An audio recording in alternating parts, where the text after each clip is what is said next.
city like San Francisco, cultural arts and community media are tools for civic engagement, people empowerment, and community healing. Organizations who facilitate these things are the spiritual backbone of our neighborhoods.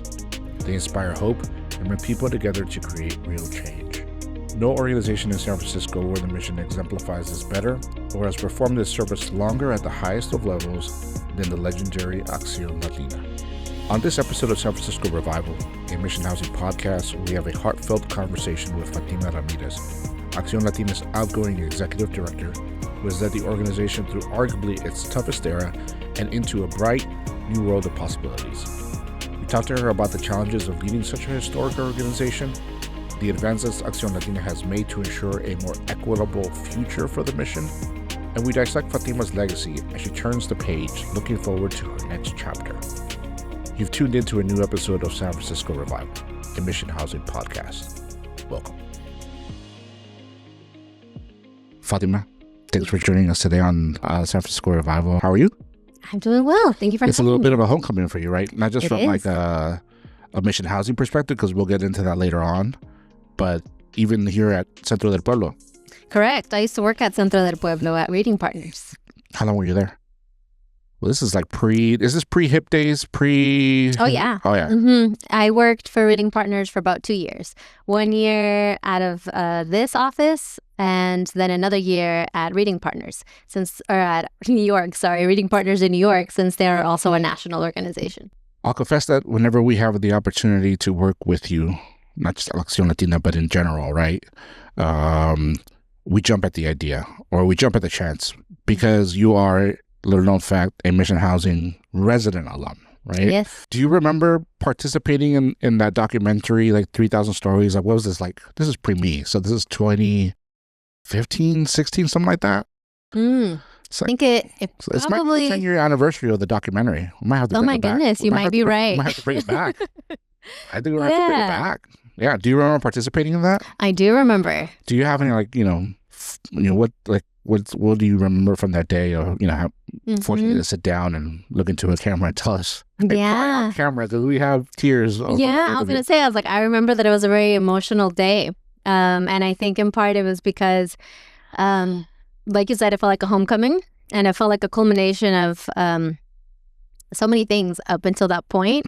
And I think a big milestone was that I had just graduated from getting my master's from Columbia University Teachers College in New York, which was what I did after Reading Partners when I was there. And I think a part of the reason and the timing around getting recruited to participate in that documentary was, I do remember vividly a day where my mom and I were proudly rocking the Columbia hoodies that we had just gotten from being in New York and the graduation high and everything. And we were walking down to the food pantry at Mariposa Gardens. Mm-hmm. And I think what was sitting in for me was just this full circle moment of having grown up in mission housing, of having all these different opportunities, of pursuing my master's and graduating from this Ivy League school. And then I was back at mission housing, back at moving in with my mom and living there and thinking about what was going to come next for me. And it just felt like so much emotion surfaced at that point. And so that's why I think it was a very emotional day. And I feel like at this point, I find myself at another kind of full circle moment once again with mission housing, and now reflecting on what this previous milestone has been.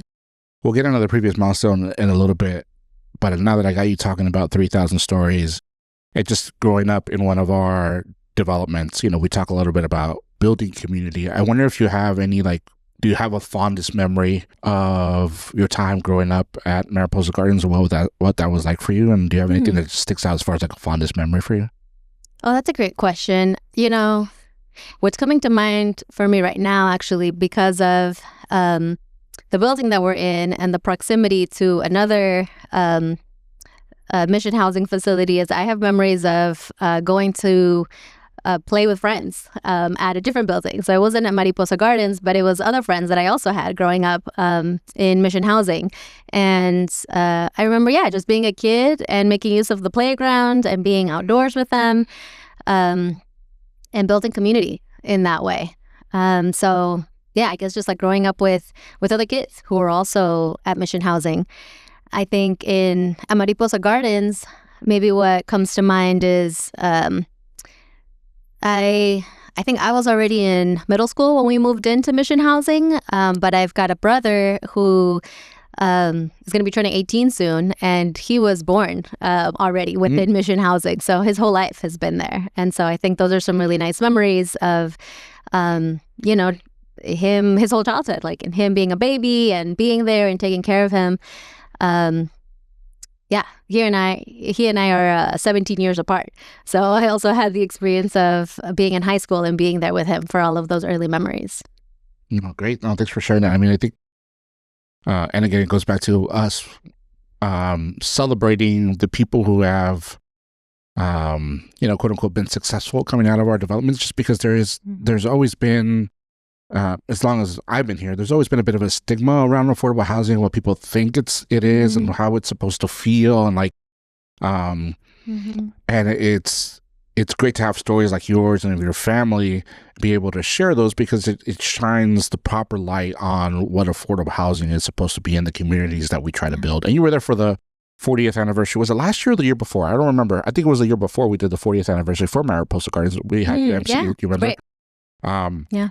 And that was just a really cool moment, just to have everyone who's there and be able to share their stories, 20 plus years in that development, 25, and people just sharing their stories on the board that we had there. So it was a really cool moment for me. I haven't been here that long, as long as you have living there, but it was really cool just to see how much it means for people to have their own little space that they can actually mold into their community there. And Mariposa Gardens is a really good example of that. Yeah, I agree. It was a beautiful day. And I think I got to witness the creation of that community center, even where, folks were then able to come into the reception after and have that opportunity to build community. And I think, that's what was really being celebrated that day as well, is that affordable housing obviously isn't just transformational for that family that has access to that one unit, but it's the community that you get to build within that very building. It's like its own ecosystem, its own like small town in a way, where you really do make friends with those neighbors. You see them on your way to the food pantry. You see them on your way to the laundry room. They see each other's kids grow up. And so, it's like real comunidad and community gets formed there. We'll talk about another celebration that I just saw today. We'll plug that March 8th.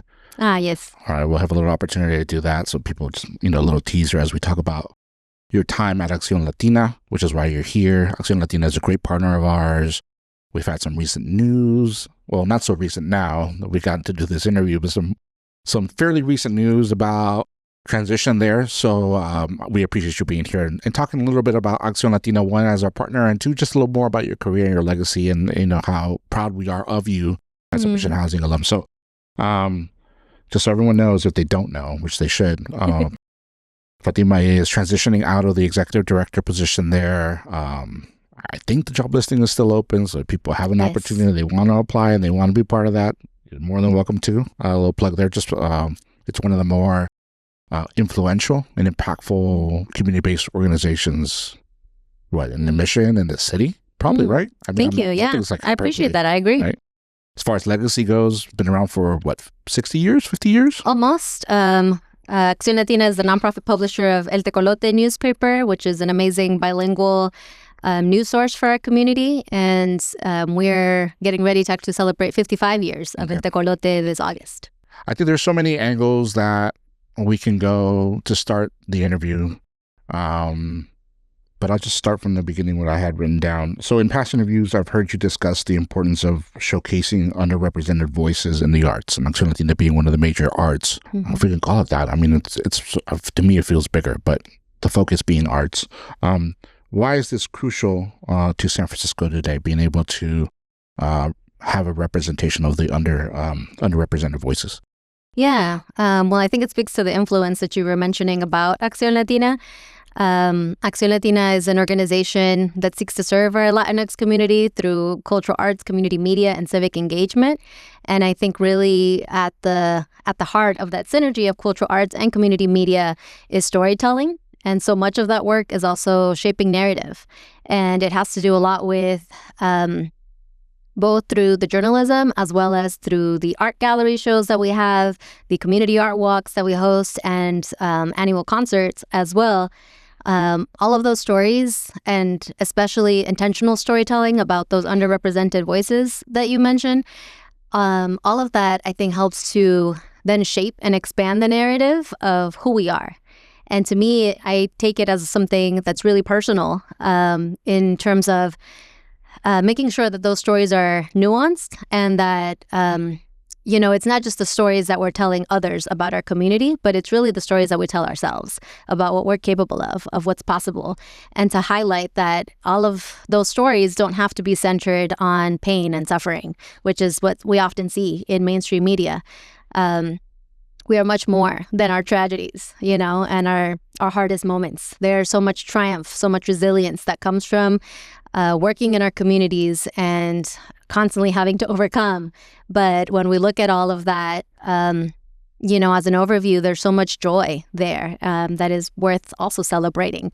And I think the more that we do that, we also, expand our own ideas for our own community of what's possible for us, and knowing that there's always more for us to be able to pursue. There's always more in which we can be a representation for one another. I want to dig a little deeper into that just because I know that we're both fellow Salvadorians. And I've read in places where you've said that one of your dreams is to have a museum for the Central American diaspora. I'm curious then how, you've been able to bring sort of that vision, or that idea of underrepresented voices, and not just apply it to a certain niche of the Latin American community that we have here in the Mission, but also just expand it out to lesser, I guess, known stories within our country. For example, Salvador being the smallest one that actually exists on the map. But I'm curious how you've been able to apply that to other places. Yeah, well, thank you.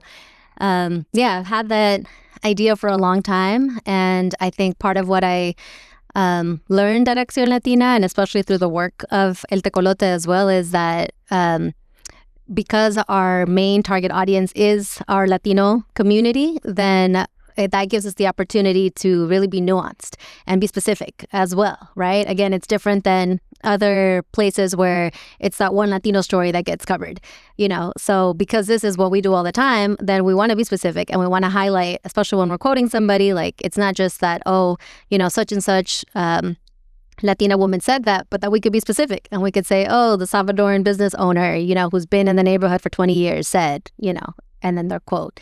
And so I think that's really helped me see very concretely the impact of that, and the way that I see it relating into, hopefully future opportunities is being able to create more spaces for that community to also build and to be seen. And so, as someone who is of Salvadoran heritage, I want to make sure that, just everything that I was speaking to about the narratives and the stories that we tell each other about ourselves, I want to see more joy, more opportunities of seeing resilience and Salvadoran, Central American joy, comedy, laughter, all of that. Because I feel like growing up, those images weren't really there, and those stories weren't always there. And so, I saw the alternative, of stories around crime and violence and gangs. And I just knew we're much more than that. And so I want to be able to use these platforms of art and media to really be able to change that narrative and to increase more possibilities for the community. We talked a little already about, we've mentioned the fact that you're transitioning out of the executive director position over at Acción Latina. I'm curious, with your exit underway, how did the role change you as a person? Yeah. Good question. I think as I reflect on my time at Acción Latina, I think it helped to make me an even more empathetic person, I think, because I've learned now not to take anything for granted, within our own community. There is so much work that happens behind the scenes for everything, for our community, from direct services to the events that we put on. Everything has a human face behind it. And And ultimately, it's a lot of people who care about that community because they grew up in it, because their families are here, or because they themselves, see themselves identified within the community that they seek to serve too. So I learned this work is very personal. And I think as someone who also, has been a mom throughout that whole tenure as well, I think it's just taught me to care, obviously, so much more. I think I obviously already did going into the role, but it also gave me concrete tools to be able to give back, which is what I believe I mentioned in that Mission Housing documentary. And when I first interacted, with Mission Housing staff about taking on this role, I think the place that I was at was just this place of gratitude, of feeling like so much had been given to me that I wanted to be able to give back to community. And I feel like Acción Latina gave me a concrete way to be able to do that, and hopefully for generations to come. I listened to the interview that you did with Radio Teco. Shout out to that podcast as well. Thank you. I'm a fan. When you first started, you sat down with Monty, who, by the way, is a former coworker of mine over at NBC Sports. Oh, cool. We were in the same news office there. I'm curious in what ways the role was the same that you expected, and in what ways was it totally different? Yeah. Well, one thing I can say right off the bat is I entered the executive director role in the middle of a pandemic. And so there was no playbook for that. And I think to a degree, there was, I don't know if it's, wasn't comfort for sure, but I think it helped to level the playing field to a degree where even EDs who had been in that role for decades, this was unprecedented. We didn't quite know how we were going to respond to that moment, but we knew that we would respond, and that it was going to require collective action for us to be able to meet the needs of our Latinx community, which was disproportionately impacted by that pandemic as well. So I feel like that allowed me in some ways to be able to shape the role in a different way, because it hadn't been done in that way before. I think our communities, again, have had these different cycles of overcoming, for many decades and more. But I think being able to, really have maybe a bit more autonomy and, okay, but how am I going to respond in this moment and in this with this challenge? And as someone who's also a parent and who's from this community and has this opportunity now to serve as executive director. And so, that was my entry point. It was the pandemic. And I think after that, it was, this hope of knowing that it wasn't always going to be like this, that we were in a very hard but temporary phase, and that there was going to be another side to it, that we just, needed to be able to stay the course, stay focused, to be able to get to that other side. You mentioned the pandemic. I'm curious then, as a leader in the community, a leader, the leader at Acción Latina, it was such a unique stress test for everyone, not just Acción Latina, but all the CBOs, developers like ourselves here at Mission Housing. But I'm curious if there's, and in reflecting back on that period of time, was there anything that was so unique about the situation that you were able to learn about yourself, about your org, that you wouldn't have been able to learn under any other situation? That's a good question. I feel like maybe what comes to mind is that, again, as a mother, my mama instincts kicked in, I think was part of it. And I think that allowed me to get even closer to my staff, where, from my very first week, I think while I was interim executive director, my focus and main task for the week was to make sure that everybody had access to vaccinations. And then that led to a constant, process of checking in with them to know how they were feeling, what their symptoms were like. I think during the pandemic, we got used to it, but I especially, really learned to ask the question of how are you in a more genuine way. I feel like we often asked each other that just in passing any given day.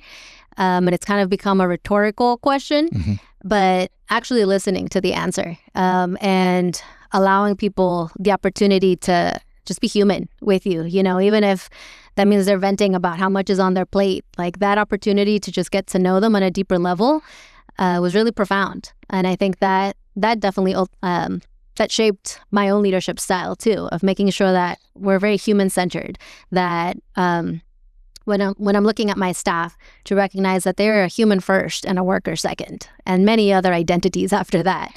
But yeah, that helped to give me perspective. I want to dig a little deeper into the your journalism background, because I know you study journalism, and how it relates to El Tecolote, how it relates to yourself, and without knowing too much about your inner thoughts when you decided to take the role. But as somebody who grew up with journalism, studied it, was in the profession for a while, coming back to the mission to work here, El Tecolote has always been a staple, right, in the community as far as informing our people. So back in that podcast that I listened to, you emphasize storytelling through journalism and the arts as a cornerstone of Acción Latina. How did your approach to storytelling evolve, especially with the rapid growth of digital media? Obviously, we're in a podcast setting now, right? Yeah, I think, having studied journalism and worked as a news editor for my college newspaper at USF, I think what changed for me in getting to see El Tecolote's work up front and center is that I think for journalists, we often think about the work as what are that day's headlines? What's more pressing? What is current, right? It's all about current news. But the thing is, over time, that becomes an archive. And I think that was one of the things that I really appreciated and learned to value at Acción Latina, is that because the newspaper has been around for so long, we have 5 decades worth of archives on the Latino community here in the Bay Area, and particularly San Francisco and the Mission District. And so that it shifted my perspective too on how we approach then storytelling and the way that we do news, because it's not so much about the breaking news, which El Tecolote's focus isn't breaking news, which already gives us a bit more freedom. So in that sense, I started thinking about the newspaper itself, even as like a platform, or what we're putting up on the website, or what we're covering in a podcast, as a time capsule of what do we want to put into the archive in this point in time. And that's kind of how I thought about it in the pandemic too, of we are all living through this really challenging time, but we're doing it collectively. And so what do we want to put into the time capsule? How do we want to remember this moment? And for our Latino community in particular, how did we show up for one another? How was our resilience, shaped during this particular time? And so so the archive piece has really stayed with me. How do you find those stories of like resilience? Because in listening to you answer the question, it's really interesting because, you're right. As someone who worked at a newspaper that was day to day, at another news org day to day, you don't really think about how that's going to impact the future generation. I'm curious if how much thought you were able to give during that process of this time capsule way of thinking of the news.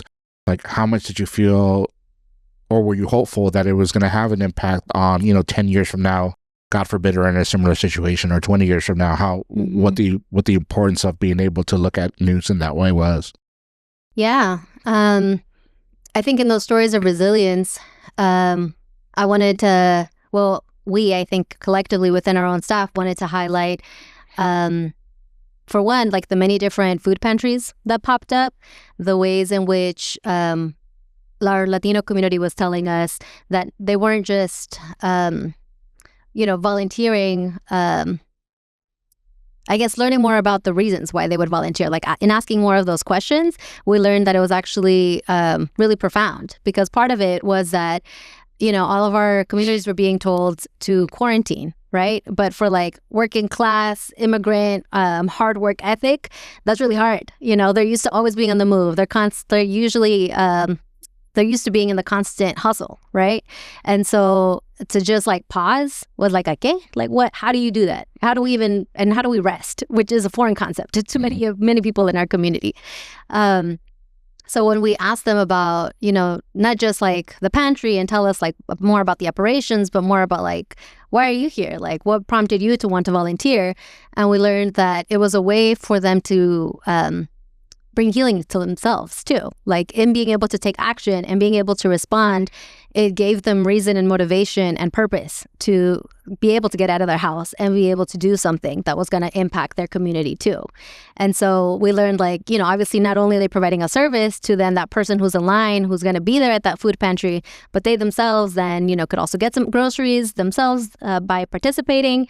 And at the same time, and the bigger picture, I think, was that they had a sense of purpose of still being able to give back and not feel like they were helpless in a really dire situation. I don't want to make it seem like it's too much of an exit interview, but I'm going to go back to the first interview that you did as the executive director of Acción Latina a little bit, because in that same interview, you spoke about increasing visibility and sustainability for Acción Latina. So I want you to take a little time here to toot your own horn. Now, 4 years into the job? And tell us a little bit about some of the milestones you are the most proud of as you look back on your time there. Yeah.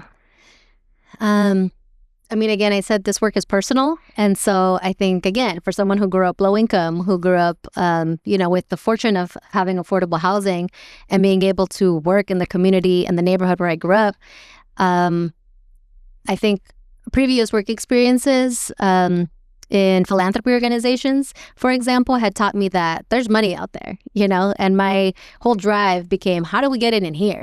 How do we get it into our neighborhoods, into the services, into our organizations?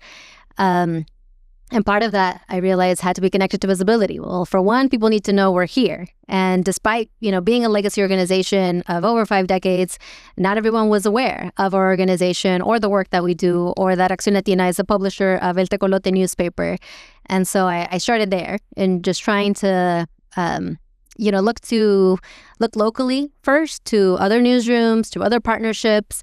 And then as I started looking for funders that were aligned with our work, that really opened up the doors to national partnerships. And so that's something I'm really proud of, is that in my tenure of 4 years, which includes my interim period, all within the pandemic time, we were able to get more recognition, national visibility, and thankfully multi-year funding, which was the big thing that I was really after from the very beginning. I'm really excited that at the end of last year, for example, we were able to secure multi-year grants from the Mellon Foundation, from the MacArthur Foundation. Borealis Philanthropies has been a partner with us since 2020, and they committed a 5-year investment in us to really be able to make sure arts and media really drove those narratives, but kept our communities informed, and continues to do so. And then locally as well, we finally were able to get some more local recognition and visibility with the San Francisco Foundation, with the Silicon Valley Community Foundation, Latino Community Foundation. And so that's something that I'm really proud of, because it was a different landscape when I began. And I found it really interesting, just with a little bit of philanthropy experience that I had before starting the role, how philanthropy didn't play a bigger role in our own revenue model. And that has now changed. So that's something I'm really proud of. And my, I think what I've added now as a milestone is that in being able to have resources, that's also drastically influenced how we're able to provide salary increases. And for the first time in many years, we now have health benefits to offer our staff as well, which is something I'm really proud of. We also were able to invest in our own building, which we own. So we were able to do renovations from the roof to flooring, paint, the furniture that we have within the office as well. All of those things that can seem small, but it's like the thing that you can't pay attention to when you don't have the resources and flexible income to be able to really invest in. And all of that really does shape then the work culture and the space in which your staff is able to show up to do their work. So I'm really proud in being able to really set us up for even more transformation in the future. You had mentioned also that it was your hope to get Acción Latina closer to kind of a national recognition as a legacy organization in San Francisco. And part of that is the financial part of it, right? Where you have sustainability throughout multiple years and being able to get funding from different foundations and philanthropic channels. I'm curious how much of it was also just based on the work and what our artists and our journalists here were able to produce that you felt deserved a bit of limelight from on a national level. Mm-hmm. Yeah. And I will say, also, I guess as a plug too, like that is one area of growth for us, is to be able to now get a lot of that national recognition has been more so for our media work, and some to also support our general operations, which is great. But I think in the future, I am hopeful that Acción Latina will also have national funding for our arts work as well. And I think in terms of the work, we've certainly proven a lot of, for our artists specifically, of the transformation that can happen when you invest in their own capacity. For example, with support from the Latino Community Foundation that for the first time had a Poderarte initiative where they directly were going to be investing in Latino artists, we took that as an opportunity to really maximize the professional development opportunities for Latino artists within our Paseo Artístico art walk that we do on a recurring basis. And what we found of, very concretely, of taking artist compensation, something that, could have been a max of about $500 to $1,500. What changed? What difference and impact does that make? And what we heard from artists after we conducted an artist listening session after the programs was that it really transformed their capacity. Not only were they able to now focus on the performance itself, but they were able to cover rehearsal time, which usually it's all these hidden fees that are never paid for, right? And because they could pay for rehearsal time, they were also encouraged to reach out to maestras, maestros, maestrix, to form new collaborations and push the boundaries of their own art and their own artistic practice. And then on a very practical term, it also allowed them to invest in their own infrastructure. So, for example, we had a Son Jarocho group. They were able to build a stage so that now it's not going to just be for our own Paseo Artístico performance, but they get to use that stage for all of the other performances to come after that. Some other artists were able to set aside rainy day funds so that they could plan for other, unforeseen circumstances in the future, or could then cover other costs that would come up.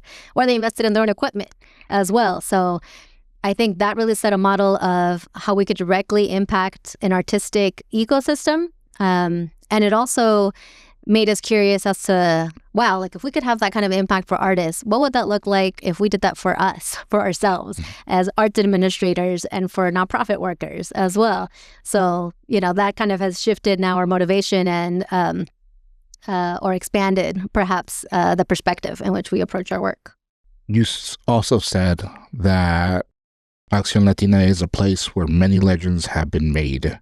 And you also said, I know I've got some work to do to continue this legacy. Do you feel like Fatima has reached legendary status? That's a good question. If you could sum up your legacy at Acción Latina in a sentence, what would it be?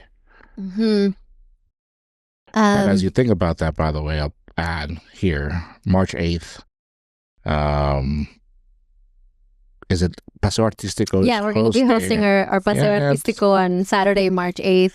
And it's called Women's Health and Healing, March 8th, 2025, Calle 24 offices. That's on Cap and 24th, which happens to be a Mission Housing building. It's got a beautiful mural out there. This is a day of art celebrating the achievements of Fatima Ramirez. Yeah. So that should be a lot of fun. Thank you. Yeah, we do create our Paseo Artístico art walk in collaboration with many other cultural arts partners along 24th Street. So Calle 24 has been one partner. We also partner with Presida Eyes, with Brava Theater, Dance Mission, Evolved SF, Medicine for Nightmares, many different venues along 24th Street.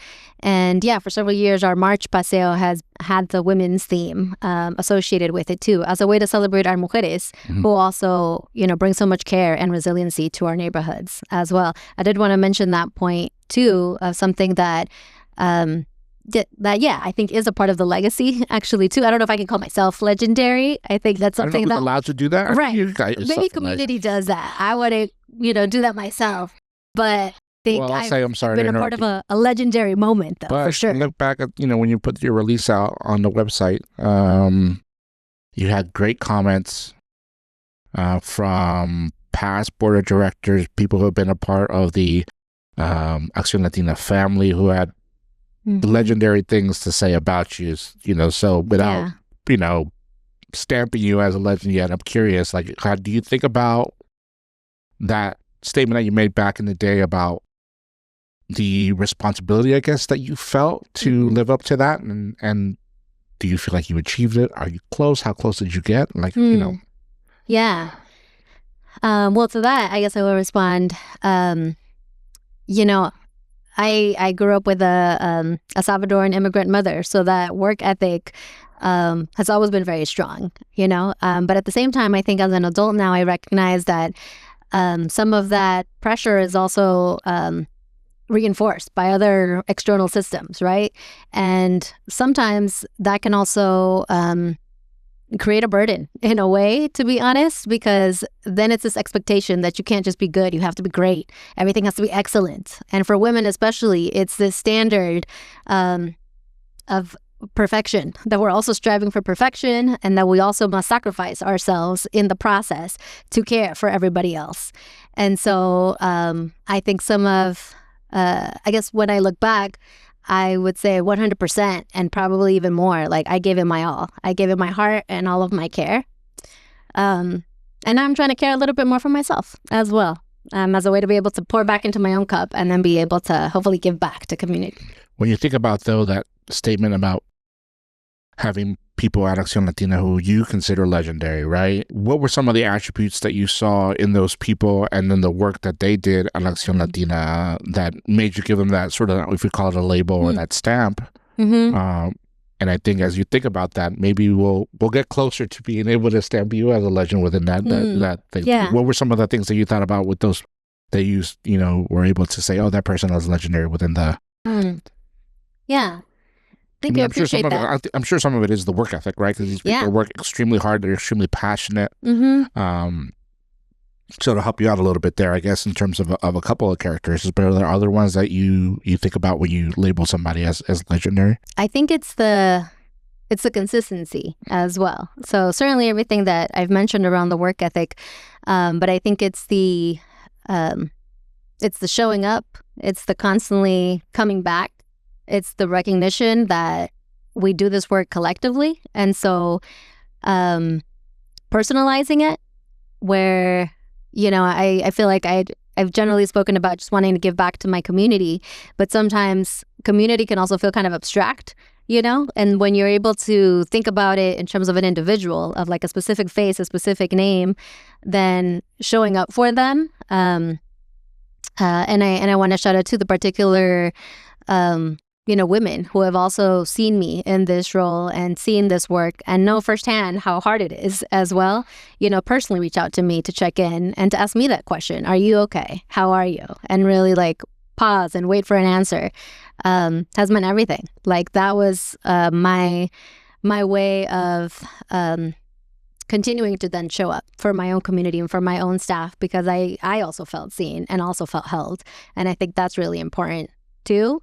I think that's maybe something that I would want to be a part of my legacy too, is of wanting to really continue and deepen that work even more, for my own staff, of setting that work culture of checking in with one another and building more of that human connection as well, and empathizing more with one another to lift each other up as we climb. Obviously, we're trying to frame this interview, and again, not to be too exit interviewee, I suppose, but as you transition out of the role, and I know you and I have had conversations already about transitioning out of the role, but still being rooted in the mission, doing work that is impactful within our, as you say, community, quote unquote, what that means. But I'm curious what advice you have to give to young professionals coming up who are, in a sense, burdened, I guess, with a little bit of guilt, because there's this one end of like, hey, I want to do right by myself, for my family who worked really hard. I'm a first generation, come from immigrant parents, and I want to make money. I want to go somewhere where I can take my skills and be able to make some money. But I also see the need to give back to community. So I'm wondering what advice you have to give to people like ourselves who grew up and are faced with that decision of like, do I go back and work in the mission? Because there's plenty of jobs, there's plenty of work to do in these community-based organizations. But damn, I kind of want to go down to the financial district and see if I get myself a job at a, at Salesforce or something like that, where they're offering, better pay, and so to speak. So, what advice do you have for that? Yeah. I think that's very real. And you framed it in this context too of guilt, which is a big one, I think, to unpack. And, I think personally, there's also no shame in wanting to do good and do well at the same time too, right? I think that's even like up on a USF banner somewhere. And I think it ultimately comes down, I think, to values, impact, but also timing. And so I think, it also, if we look at all of that within like a continuum, then I think it makes sense that somebody who, is from the community and wants to give back, is looking at nonprofits as an opportunity, but also recognizes the limitations, and oftentimes, especially around, salaries. And I think that's valid too. Like, especially if you then have a family that you're also thinking about, right? Then it also isn't just a decision for yourself, but one that you're thinking about others too, and wanting to continue what our parents gave us, especially if you're someone who's first gen, of, wanting to honor their sacrifices, but also see see your own plate now and seeing what you want to do to, push things further. So yes, I think it makes perfect sense to look at your options and to also recognize your worth of knowing that those options are there and that you have a lot to contribute to, either of those spaces. But I think, because I mentioned timing, I think the timing is really important too, especially right now where we're seeing so many corporations, some would say show their true colors, but it's what's always been there, it's just sometimes been masked by different initiatives that can make communities of color feel like there's space that's being carved out for them, only for that rug to get pulled out when it's no longer convenient. So I think it also is an important time to be critical of those workspaces, and especially if corporations are a place that are being looked at for workforce, especially for our community. Ask them the tough questions and make sure that you really are going to be taken care of and are not just attracted by the high salary, but perhaps a misalignment in values and really in the ways in which your humanity is going to be perceived. We're going to start wrapping up this interview, so we appreciate you taking the time to come chat with us a little bit. Take this time now to also replug March 8th, Paseo Artístico. What's the hours again? 12 to 8? 12 to 8. 12 to 8 p.m. at the Calle 24 office. It's throughout 24th Street. Yeah, so they're one of the locations, but Acción Latina will also be hosting an Encuentritos, which is our mini concert that we put on from 6 to 8 at Acción Latina's patio. And we're right at the corner of 24th and Alabama.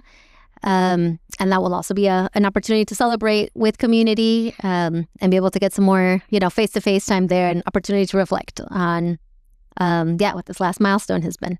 Where do we go if we want to? Are we supposed to RSVP for that, or we just show up just because? You can just show up. You're welcome to attend. There is more information at Acción Latina and paseoartistico.org. People can also follow us on social media, mostly through our Instagram, to be able to have access to the full schedule. We mentioned when we essentially cornered you to give an interview. 3,000 stories. I'll see if I could dig up the archives there. I'm curious if you could go back and talk to that young woman who was sitting in front of the camera now, what, 10 years? 'Cause, yeah, we're going on about 10 years. Yeah. What would you say to that? What would you say to her? Yeah. I would say, I'd say you are not your accolades. You are not your accomplishments. You are enough. You are worthy. You deserve rest. And you don't have to do it all. And the best is yet to come. That's beautiful.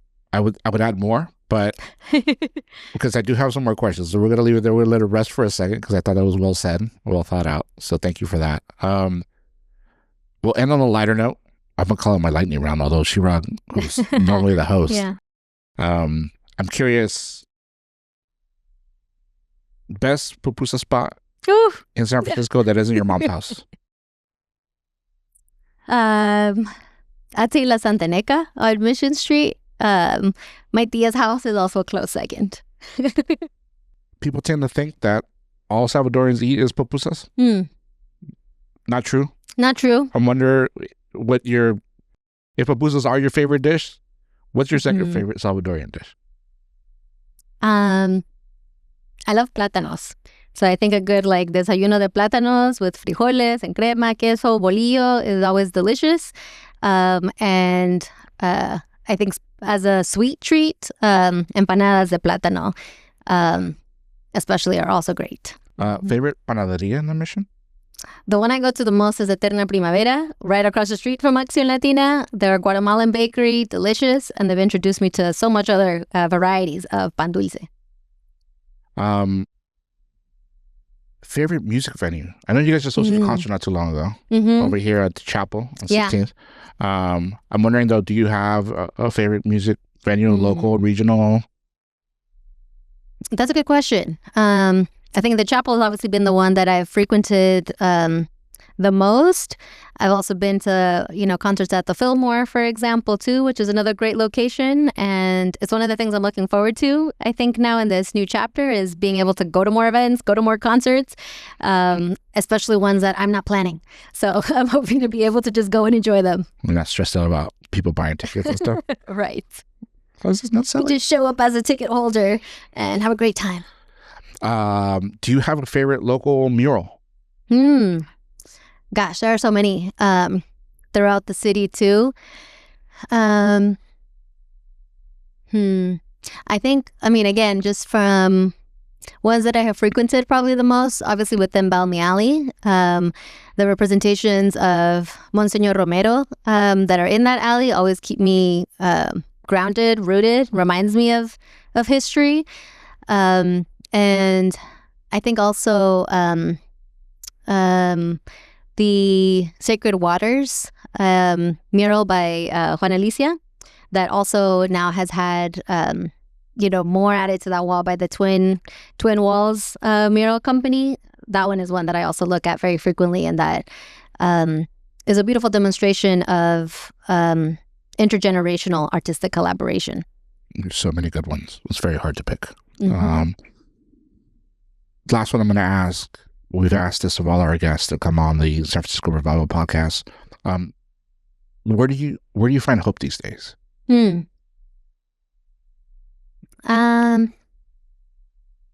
Say in my son, who's 6, is the first place. That's how my morning starts, and seeing him, just be up and ready. He's usually the first one to get up in the house, which is amazing.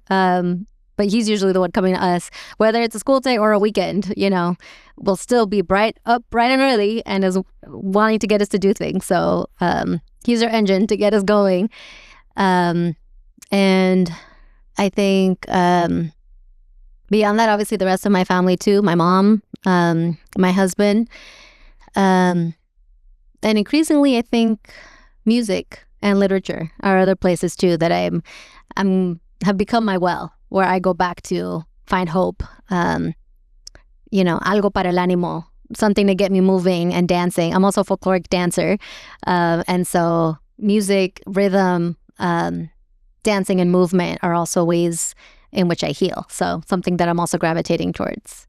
Fatima, thank you so much for being here. It was a pleasure to have you on San Francisco Revival. And again, best of luck, I guess. I don't believe in luck too much because to me, luck is all about not being prepared and hoping for the best. And I know that you're prepared for your next step, but as cliches go, best of luck in your next endeavors. We're excited to see where you end up next. We'll be following for sure. Thank you. I appreciate that. And thank you so much for the invitation.